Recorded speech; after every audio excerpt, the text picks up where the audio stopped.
ये बीच तक कोई भी आऊंगे तू जित खड़ा उड़ा तो हाँ बस ठीक है।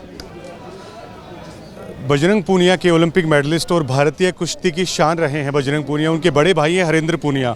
और देखिए हरिंद्र पूनिया ने अगर आपको पता हो ना, जब मेडल लेके आए तो उनके परिवार से मीडिया ने बातचीत की तो ये बात भी निकल के सामने आई थी कि बजरंग को पहलवान बनाने के लिए हरिंद्र पूनिया भी रेसलिंग करते थे, लेकिन उन्होंने खुद की कुर्बानी दे दी थी, खुद के सपने को कहीं ना कहीं पीछे वो हटा दिया था अपने छोटे भाई को पहलवान बनाने के लिए। लेकिन बतौर एक बड़ा भाई आज जब देख रहा है कि इतनी कुर्बानी के बावजूद भी एक चैंपियंस है वो सड़कों पे बैठा है, ये अपने आप में एक बेहद है वो दुख देने वाली बात है।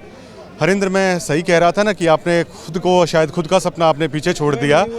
बजरंग तो बन गए, देखिए चैंपियन बन गए, लेकिन देखिए सड़कों पे बैठे हैं, कितना दुख हो रहा है एक बड़ा भाई होने के नाते। भाग्य हमारे देश के लिए बहुत बड़ी दुर्भाग्य है, ये हमारे देश के लिए दुर्भाग्य की बात है। जो एक ओलंपिक चैंपियन हमारे यहाँ रोड पे बैठे ना, यहाँ की बजाय वे मैट पे होने थे, अपनी ट्रेनिंग कर रहे होते, क्योंकि ये साल बहुत अच्छा वो साल है, इसमें एशियन गेम्स है और वर्ल्ड चैंपियनशिप है क्वालीफाई के लिए, पेरिस ओलंपिक भी आ जाएगा। हाँ तो ओलंपिक में, लेकिन ये जो चल रहा था ना ये बहुत ही घटना शर्मनाक घटना हुई है।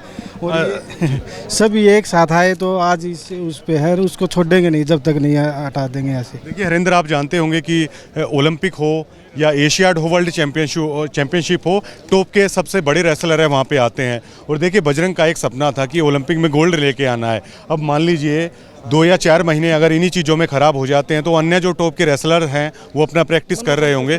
आप समझते हैं ना कि पीछे चला जाता है, फिर भारत की ओलंपिक तैयारियों को भी झटका लगेगा। जी जी, हर एक चीज़ को झटका लगेगा। ओलंपिक के मेडल कहाँ आएंगे? एक और गेम के देख लो आप, एक कुश्ती के देख लो, उसके कितने हैं। देखिए ऐसे में मानसिक तौर से आप एक बड़े भाई होने के नाते देखिए आपको ख्याल रखना होगा बजरंग का कि भाई मानसिक रूप से आपको टूटना नहीं है। साथ साथ वो स्ट्रोंग है, तभी तो यहाँ तक आए हैं ना, हम स्ट्रोंग हैं और आगे भी हम अच्छा ही करेंगे।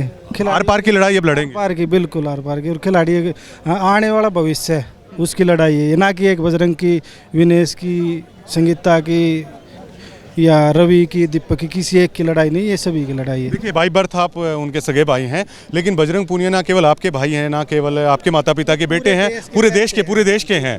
तो उन लोगों को क्या अपील है हरिंद्र आप करना? सभी देश से यही अपील है कि हमारा साथ दो, जो कुछ हुआ उसके खिलाफ आवाज़ उठाओ और हमारा साथ दो।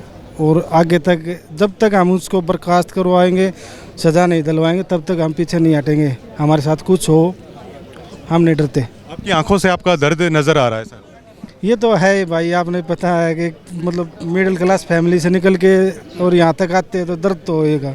और हमारे ये तो है नहीं भाई हम बिजनेसमैन के बेटे हैं, ये है वो है नहीं, हम नेता के लोगों के नहीं है बात करने के लिए। जी थैंक यू। ये चैंपियंस के बड़े भाई थे हरिंद्र पूनिया। और देखिए कितना दुख महसूस करता है एक बड़ा भाई की, क्योंकि बड़ी मेहनत लगती है एक चैंपियंस को तैयार करने में। केवल वो अकेला शख्स नहीं होता उस सफलता के पीछे, उसके परिवार का, उसके कोचेस का बड़ा हाथ होता है। और अब देखिए ऐसे में एक बड़ा भाई इमोशनल भी है और गहरे दुखी भी हैं, लेकिन इस बात को लेकर कह रहे हैं कि स्ट्रॉन्ग है, एक रेसलर मजबूत होता है और इस लड़ाई को, जो अन्याय के खिलाफ लड़ाई है, इस लड़ाई को आखिर तक लेकर जाना है। उस चीज़ से हौसला मिलता है। देखिए परिवार को, चैंपियंस की फैमिली को भी, खुद चैंपियंस को भी हौसला मिलता है कि जब लोग उनके समर्थन में उठ खड़े होते हैं। और ये बड़ा गंभीर विषय है जो चला हुआ है, जिनको पेरिस ओलंपिक की तैयारियों के लिए होना चाहिए था। बजरंग के अभी भाई बता रहे थे एशियाड है वो चाइना में होना है, वर्ल्ड चैंपियनशिप होनी है, उसके बाद पेरिस ओलंपिक होने वाला है। उसको लेकर देखिए ये मतलब जल्दी से जल्दी इस मामले में ना मतलब कार्रवाई है वो होनी चाहिए। शुक्रिया।